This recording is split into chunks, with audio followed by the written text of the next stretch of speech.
neighborhoods, and they're saying, hey, people are just walking through.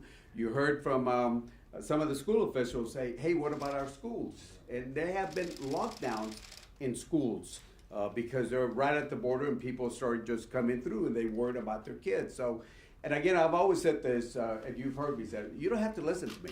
They don't have to listen to me. The administration doesn't need to listen. I've been very respectful, very supportive of the administration, but something has to change when it comes to border immigration issues on that. And again, we had the Border Patrol chiefs.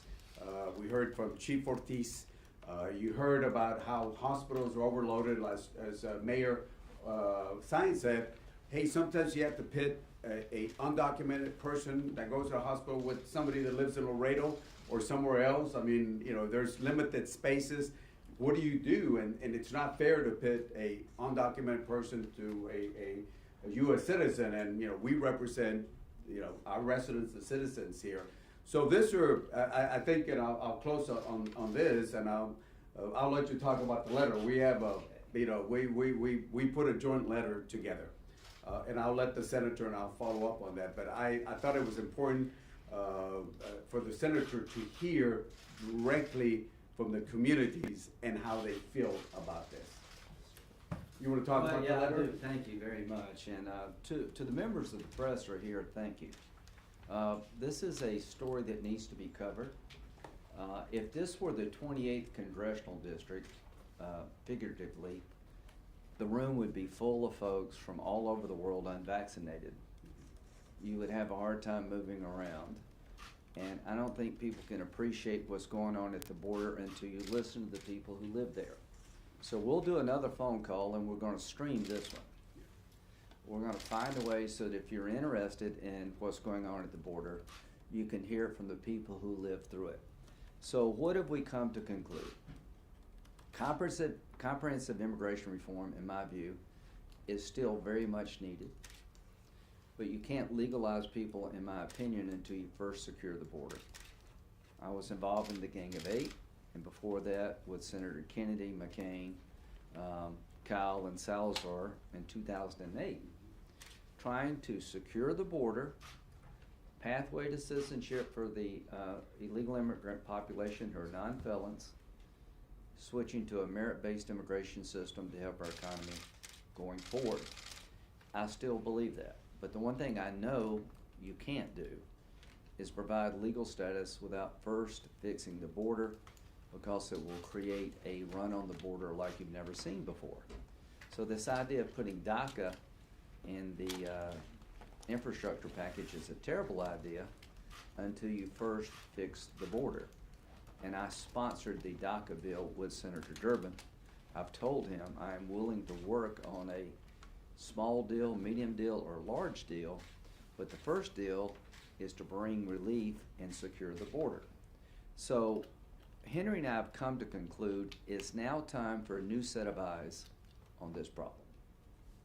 That the people in charge have had 6 months and it's getting worse. And I'm not here to throw partisan stones today, but something's got to give, right? So we were talking yesterday, what could we do? Who do we trust? Who do we believe could help us get out of this mess? And we both concluded almost instantaneously, Jay Johnson. Jay Johnson served with President Obama. He was a Democrat.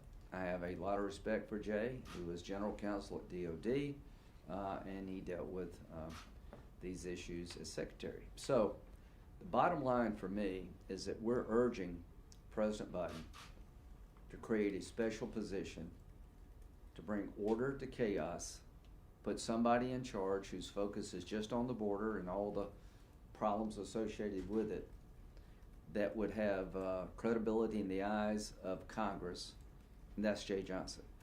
I can promise you that most Republicans respect Jay Johnson. And if Jay would be willing to do it, and if President Biden would be willing to nominate him, I think you would find solutions pretty quickly. So that's what the letter's about. Something's got to give, a new set of eyes. So what's causing this? It was the police chief, I think, who said this third wave of illegal immigration is brought to you by Washington, D.C. The pull factors by policy changes, the new pull factors are too great for any money to the Northern Triangle to matter. I worked with Vice President Biden to put $750 million into the system to help the Northern Triangle countries with their rule of law issues, with their economy, with their corruption problems. I am willing to invest more. But the root cause of this wave of illegal immigration is not a deterioration in the last 6 months of the Northern Triangle. It is that we've changed our policies where people all over the world believe now's the time to go to America illegally, because once you get there, you're going to stay. Now, what did Jay Johnson do on his watch? We had a wave of unaccompanied minors and families coming from Brazil to take advantage of the asylum program. Jay Johnson got on a plane and flew back with these people to Brazil. He sent a signal to the source of the problem that this is not the way to enter the United States. We had 188,000 people come across last month. About 25 to 30% were not from the Northern Triangle. Every week that goes by, the word spreads throughout the world that the border is now open. If you can get one foot in the United States, likely you're not going to leave. So what we're asking for is for the administration to put somebody new, a new set of eyes, in charge of this problem and working in a bipartisan way to provide the resources and the policy changes to have a timeout so that we can catch our breath as a nation, give the people of Laredo and the surrounding areas some relief. Now, what did I learn? I learned it is hell on earth right now in his district, given this problem. That the hospitals are full, that neighborhoods have hundreds of people every day walking through the neighborhood, crossing our border illegally, and it's very unnerving. That the police are overwhelmed, that the COVID numbers are increasing, that the Border Patrol is doing the best they can. A shout out for the Border Patrol. I've been to Iraq and Afghanistan, I think 57 times. I've seen our men and women in the military in action under the most difficult circumstances imagined. I would put the Border Patrol and Customs agents who are dealing with this crisis on par with them. They're incredibly dedicated Americans, and I don't know how they go to work every day. What they see in terms of small children, the overwhelming nature of this problem, I just don't know how they do it, and I want them to know that Henry and I consider you all and your families American heroes. So I've sent 3 letters. One with Congressman Cuellar to President Biden to put a new set of eyes on the problem, somebody we all trust, Jay Johnson. I hope you will consider that, Mr. President. And I stand ready to work with Jay or anybody else that has a rational plan for it. Number 2, I've written a letter to Dr. Fauci, and I'll give you a copy. I don't know what we should be doing, but I know this. I'm vaccinated. I've tried to be a responsible citizen. If you're not vaccinated, you need to get vaccinated, because I think the risk to you and your family and the community goes down greatly. I think it is safe, and I think it is highly effective. How you control the COVID problem in America must include an analysis of the border. We've had 50,000 people released in the United States because the Border Patrol ran out of capability and capacity to hold them. They literally put them on buses and shipped them throughout the country. I dare say any of them were tested. I dare say that the system at the border is not controlling the problem associated with COVID coming from other countries. In Guatemala, the vaccination rate is less than 1%. So I've got a letter to Dr. Fauci. As you tell us what to do as a nation, you need to look at the situation at the border and give us an opinion as to whether or not it makes sense what we're doing. And let me tell you, I think it makes no sense. I have a German engineer who works for BMW in South Carolina. So Germany invested heavily in the BMW plant in Greer, South Carolina. The man wants to go home to see his, I think, mother or father, somebody who's critically ill, and I'm having to move heaven and earth to get him legally able to go back to visit his mother in Germany. I can't go to Canada, you can't go to Europe because of COVID restrictions. But we're having 1.2 million people cross our border being detained with no rational policy at all. Probably the best thing for the German engineers, go down the border, get caught, we'll probably send them to Germany. Makes no sense. It's dangerous. It needs to stop. So Dr. Fauci, you need to answer my letter as to whether or not you understand what's going on at the border and what changes do we need to make, if any, to really deal with the COVID problem, because I think the super spreader event of all super spreading events is at our southern border. To Secretary Mayorkas, I wrote you a letter last week. Of the 1.2 million people who came here illegally, how many of them have been tested? How many of them have been released to the United States? How many positives were there? And what system do you have in place to ensure testing? What happens if somebody comes up positive? And of the 1.2 million, how many have been allowed to stay in the United States? And what protocols do we have to deal with COVID? To the NGO community in your district, they're American heroes on the same footing as the Border Patrol. The Catholic charities and others are giving refuge to these folks. They're being overrun, and the system is literally broken. We're creating a national security nightmare for this country. It would be very easy for terrorists to integrate themselves in the flow of illegal immigration. Our border communities are under siege. The hospitals are full. The cops are having to do more than they can possibly do. And it is now time to define the problem and fix the problem. Count me in for investing in Northern Triangle countries as part of a solution, but the pull factors have to change. And I just want to thank Congressman Cuellar for having the guts to speak truth to power, to let the administration know what's going on the ground. And what's so sad for me is I had a mask that said,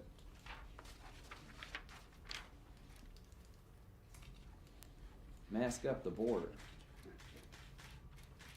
I mean, if you're really worried about who should be wearing a mask, you need to fix the border. This is a border completely porous and open when it comes to COVID. There are no protocols in place, and the capability of the Border Patrol to manage the flow has just been lost. We've lost control of the border in your district. Do you agree with that? You got some big problems. Okay, I'll say that. He says big problems, I say we lost control. So we'll be glad to take questions, but here's what's so sad for me. If I had a news conference taking a shot at Donald Trump about anything, this room would be full. All of you, not all of you, a lot of you have masks. You know, you're doing what you think is responsible for yourself and your neighbor. We're putting the people of the 28th Congressional District at risk. We're putting their economy at risk. We're putting their health at risk. We're putting the future of their children at risk because we've lost control of this issue, controlling our border and the COVID problem as it relates to illegal immigrant crossings. It is now time to work together without, you can blame everybody for the last 20 years. You can blame me, you can blame Henry. We're trying, but I'm not looking backward, I'm looking forward. And as I look forward, I'll end with this. The mayor of Laredo said, we're still pretty safe, but I worry about where we're going to be as a community in the next 6 months. The police chief said, the resources I have now are beyond the problems I'm having to deal with are beyond the resources, but every passing day it gets worse. The Catholic charities and other NGOs have said, without some help, we've reached the breaking point. So I've listened to the people of the 28th Congressional District. Your congressman has been the most effective voice in all of Washington about trying to find a way forward. I join his cause, I stand ready to work with the Biden administration, Democrats and Republicans, but I will not let this go without one hell of a fight. Questions? ¿Preguntas en español or English? Sí, en You be in español. charge of this, Pat. I was gonna let you do it. Tengo in una pregunta en español. español, si It'll be se a very puede. short news conference. El senador Graham ha dicho que legalizar, dar camino a la ciudadanía para un grupo de inmigrantes sería un error si es que primero no se soluciona el tema de la frontera. ¿Cuál es su posición en cuanto a legalizar a un grupo de inmigrantes indocumentados en el proceso de reconciliación? Sí, bueno, necesitamos tres cosas cuando hablamos de inmigración. Necesitamos asegurar la frontera, necesitamos un programa de trabajos temporales y necesitamos también tener una manera para ser ciudadanos los 11, 12 millones de personas que tenemos. Usted oyó al senador, él no está de acuerdo de la consideración. Para mí, si es posible, lo quiero ver. Quiero ver algo entre demócratas y republicanos, pero si es la única manera de poner en la Constitución, si se puede hacer, no sabemos. Todo depende de la decisión que se va a hacer. Yo lo apoyo. Sí. Sí. Have you all spoken to Jay Johnson about this? No, I mean, he's here to Oh, I'm sure he's listening to us on that, yeah. Look, I have his contact, I have reached out, it's been a little busy, I've been getting home about 11 o'clock. Look, first of all, we're not criticizing anybody that deals with the border, but we do need a new set of eyes. You know, businesses do it all the time. Hey, let's bring an outside person to come in and give us a new eyes. We've had a border czar. If you recall, we'd had Roberta Jacobson. In my opinion, she did great in Central America. Being border, I think that might have been a little different, and she's not there. We don't have a border czar. We've had border czars in the past. And I think bringing somebody like Jay Johnson, and I think you heard me, I've always said Jay Johnson as the senator, and we said we agree on him. And he was compassionate, but he followed the law. And look, and one of the things he did, and I know we had a lot of conversations, and you mentioned also, was look, you know, if somebody needs to stay here, that has to stay, he stays. But if somebody, he or she has to be returned, he returned. We see images. You know, you can't just talk about people coming over, but we see images of people coming in. Has anybody ever seen a single picture or video or image of somebody being returned? They don't want to show that because, unfortunately, they don't want to offend the immigration activists. And I've always said it's good to have immigration activists, but you also have border communities, and you heard from them directly, border communities and the men and women of DHS. So what we're saying is, you know, Jay Johnson would be, we haven't talked to him, but somebody like him would be good. Somebody who has his credentials would be good. But in my opinion, and I think also the Senator, Jay Johnson understood it. He wrote the playbook, if you think about it. And let me just add that I've been involved in a bipartisan way trying to fix this problem. If they try to put DACA and the $3.5 trillion infrastructure bill, it'll blow up any hope of bipartisanship for a very long time to come. I think what we should do is we should have an asylum reform fix.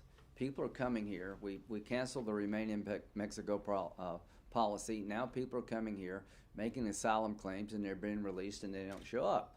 People are being released without a court date, 50,000 people. Guess what? None of them are showing up. I don't blame them, I blame us. So what I'd like to do is repair the asylum loophole, plug it for a while, try to find some ways to better secure the border, and for that maybe we can do DACA and TPS. You just got to slow down the flow. You got to have a timeout on these illegal crossings. You got to give these communities along the border some hope and breathing space before you break them. And you heard the border communities. I mean, I'm just reflecting, I'm just a mirror of what my communities are saying. I mean, and you heard them. I have not said anything else that my border communities, remember the profile I gave you, they're, you know, again, I want to get political, but they're Democrat, they're Hispanic mainly down there. They're Americans, but they're saying, you know, forget about political party, we need help down here. And look, last week, over 20,000 individuals. Yesterday, day before yesterday, there was a group of 509 people in one group itself. Steph, you wrote about the story about the 50 people on prosecutorial discretion. Last week it was actually 55,000 people. That basically, people are being put on the honor system to show up on immigration. Without, I don't think the honor system should be the protocol that you should use, because as you wrote, people are not showing up. They're not given a notice to appear. So you have the notice to appear, then you have the prosecutorial discretion, the 55,000 plus. You have large numbers, and I've asked the administration very respectfully, what is the end game? What is the end game on this? And I don't know if they know the answer, or maybe they don't want to share it with me. What is the end game? And as the senator said, we got to look at push factors and we got to look at pull factors. If you just focus on the push factors down there, we've invested billions of dollars. You worked on the Senate side here. I worked with Kay Ranger, Republican from Fort Worth, on the 750 on the House side on the appropriations. We've added billions of dollars to Central America, but we still have people coming in. Push factors, but the pull factors. If a coyote makes charges $6,000 to $8,000, and use the lower number, 6,000. We've had over 1 million people. Somebody do the math, and I'll tell you how much money. And that doesn't even include the getaways, 10%, 15% getaways. And there's somebody making money out there, and it's the coyotes. So just adding on to the J. Johnson, you're not even sure if this is something that he would want, a role or position that he would want. So do you have another name in case he... I'm open. Why did we do this? Because we feel like we're running out of time. The problem's going to get to the point you really can't, it'd be almost impossible to fix. So we agreed on Jay. We probably should have called Jay, but it's symbolic. If Jay can't do it, I understand. If he's willing to do it, the Biden administration would be making a mistake not to give him the opportunity. A new set of eyes. And I don't care who people voted for in the 28th Congressional District in 2020. They voted for me. Yeah, well, okay. They voted for Henry, and if I lived there, I would vote for Henry. So the bottom line is, this is about the future. It's about a group of Americans on the border who are feeling the brunt of illogical policies. Many have existed for decades. They're getting worse, not better. Senator, I think you've made clear your position on a pathway for DACA and TPS here, but Speaker Pelosi today said she supports immigration reform in the reconciliation bill. It seems like this train is leaving the station, so what can you do to prevent that from happening? Well, number one, what it will do, it will destroy the ability for me to sit down and fix this problem in the future, because here's what's going to happen. Speaker Pelosi, I respect her. We've known each other for a very long time. If you legalize anybody in this environment without first addressing the pull factors in the broken border, you'll be sending a message to the world, look what they just did, let's get there, we'll be in the next tranche. You'll be adding jet fuel to a fire. Not one time have we ever suggested legalization first, border security second. So there seems to be some confusion about how specifically a path to legalization could fit in the budget reconciliation. On the one hand, you have Senator Hickenlooper saying that it will be a pay for. On the other hand, you have Senators Harper and Cardin saying that there's funding for it. Chuy Garcia said yesterday that there's a top line figure of $126 billion. So beyond sort of like the legalization elements, I know you're here to talk about border security. How does these things fit together then? If you want border security, say, through reconciliation, it would need obviously a reconciliation is a partisan process, right, that needs to be abandoned when it comes to illegal immigration. He's a Democrat, I'm a Republican. I think I can buy into aid to the Northern Triangle. To Vice President Harris, it's not that I disagree that the conditions in the Northern Triangle need to be addressed.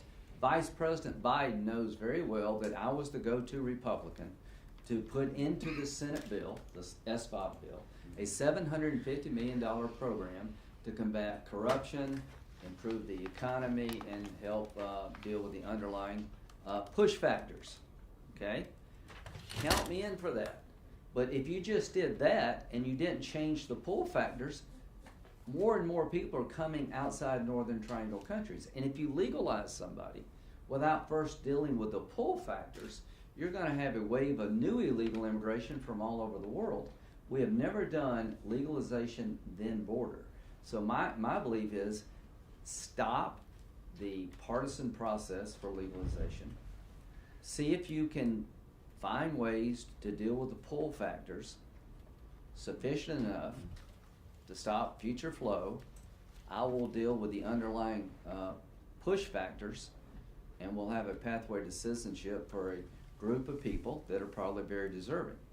But you don't see any way to do that in the current Congress then, given that what everybody's saying right now is that the only path forward for legalization will be through reconciliation. I'm saying that's not a viable pathway forward. It makes the problem even with worse. even with a border security Well, but component you attached won't do it through reconciliation because no Republican's going to vote for a $3.5 trillion socialist document. Now listen, I've got the hell beat out of me. I'm sure Henry's getting the hell beat out of him by immigration activists. It comes with a job. To people in South Carolina, why are you doing what you're doing for all these years? I've got no problem with a pathway to citizenship if we fix the underlying problem. I don't want another wave. So count me in for giving the people who've been here a very long time a chance to stay here on our terms, but we need to make sure that that's the end of it, that we secure our border, we have a logical immigration system. I have no animosity toward the illegal immigrants coming. I have a lot of, my heart breaks for what I see. I mean, can you imagine being in a Catholic charity, dealing with this day in and day out? God bless you. Can you imagine being a Border Patrol agent who has a couple of kids of your own? I mean, I've been there enough to know. And so I'm just begging the Biden administration. Let's call a timeout. Get a new set of eyes. Let's put rational policies on the table. Very quickly, it's not rational that I can't go to Canada because it may hurt the United States COVID problem and completely ignore a border that's on fire when it comes to COVID. It makes no sense that I can't go to Europe or a German engineer working in South Carolina can't visit their family because we're worried about the spread of COVID if he goes back to Germany, and you're completely ignoring a border on fire when it comes to COVID and illegal crossings. So that's got to stop. And talking about border crossings, and I agree with the senator. Look, before COVID-19, there were over 18 million Mexicanos that would come into the U.S. to spend over $19 billion. Money's for our stores, money's for our hotels and restaurants. And I talked to the secretary several times. I've talked to CDC. I've talked to Dr. Anthony Fauci. I think Dr. Anthony Fauci understands why can we not lift the border restrictions. So what people ask me in my district is, let me get this right. So we're not letting the legal visa holders from Mexico that spend billions of dollars in the U.S., over $19 billion a year, pre-pandemic numbers, but you're letting undocumented in. And I've asked the secretary, why are the legal visa holders a health issue, but the undocumented not a health issue? And again, I'm for strong border security. I said it in the appropriations. On reconciliation, I have a different position from the senator, and I respect his position. I want to see bipartisan. The last time we had bipartisan was Ronald Reagan and the Democratic Congress. They did amnesty. I don't agree with amnesty. I do not believe in amnesty. I can tell you that. But I want to see it bipartisan. But unfortunately, we can't do it. I've been here not as long as you. I've been here 16 years, and we've been talking about immigration. I do want to see immigration. If we have to look at that path, I know it's political. I prefer a bipartisan approach, and I know the senator's been very active, and the Gang of Eight and other folks on that. But we'll see what happens on that, and it depends on what the parliamentarian says. It's going to depend on the Senate side. I've asked CRS; they told me it's possible, but they're not the final decider. It's going to be the parliamentarians. Congressman, do you support overruling the parliamentarian if they were to? I don't sit in the Senate, so I can't answer that question. And also, you mentioned the preference for citizens in hospital beds over undocumented immigrants. Do you believe that you represent the illegal immigrants in your district? Well, look, I tell you, I represent the residents here. I represent them. Legal. Yeah. Well, let me finish. I want to treat the undocumented aliens with respect, especially the unaccompanied kids. I mean, we treat those kids like if they're out. Treat them with respect. But I'm telling you, in my communities, and you heard our mayor, they were saying, why are you pitting our citizens with undocumented that might have to fight for a precious hospital bed? Why is the administration, they basically said, why are you pitting us? We should not get to that question. We should not get to that question, but you heard the mayor. It's not fair to be put in that situation by the administration. Yes, ma'am, all right, then it'll be last one, we're gonna run over. Because of the higher numbers of people crossing the border, it's obviously requires significant funds from both the Department of Homeland Security, but also Department of Health and Human Services. Have there been any discussions among members of Congress about providing additional funds in some way, some kind of a supplemental? I think a supplemental on this issue is warranted after hearing. So what changed for me is I'd be willing to do a supplemental apart from a sort of a universal fix if you can show me we're headed in the right direction. But the people in the 28th district need some help and they need it now. So Henry, if you want to work on a supplemental, count me in. But for it to be successful, you got to show that we're headed in the right direction. We're all worried about Afghan interpreters who risk their lives to help America in a war that's been going on for 20 years. We're pulling teeth to get the right number of visas. We're doing the vetting process. We spent I think $1 billion, right? I'm just perplexed. Look how hard we're trying to do it right with the Afghan interpreter. The best thing for the Afghan interpreter is to pay somebody if they can afford it to go to the southern border and they're here to stay. The bottom line is this is not rational, but we need help for the border communities now. We need money into the system. They're being overwhelmed, but that money has to be part of an overall plan to have a timeout. Then we can discuss what to do in terms of citizenship and all the other combinations.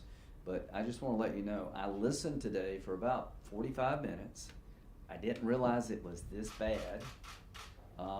You shouldn't, they're very compassionate people. I've tried to show some understanding. An undocumented woman in this country, illegal immigrant woman, if she's assaulted, she's afraid to go to the cops because she might. There's no upside to this, right? There's no upside to illegal immigration. The people are coming because everybody would try to get to America if they could. We just can't let everybody come this way. His father did it right. I want to expand legal immigration. I want to give those who've been here for years working while we all look the other way a chance to stay on our terms.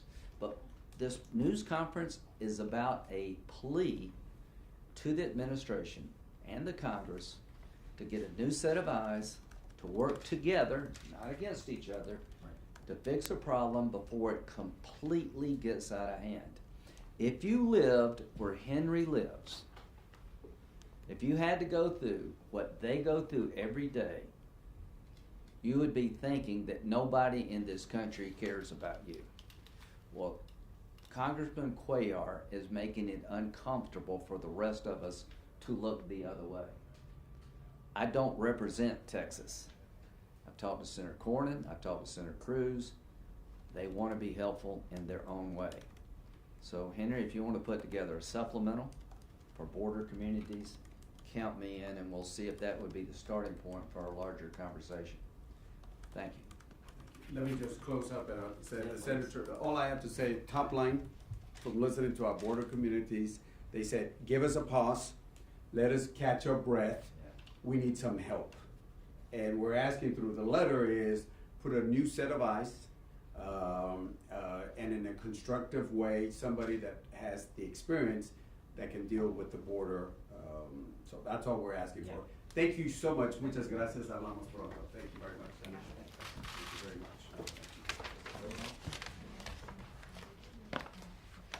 Thank you, Henry. We'll see.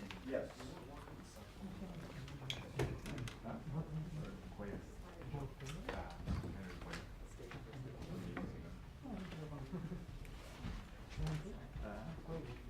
No sé si es conmigo con el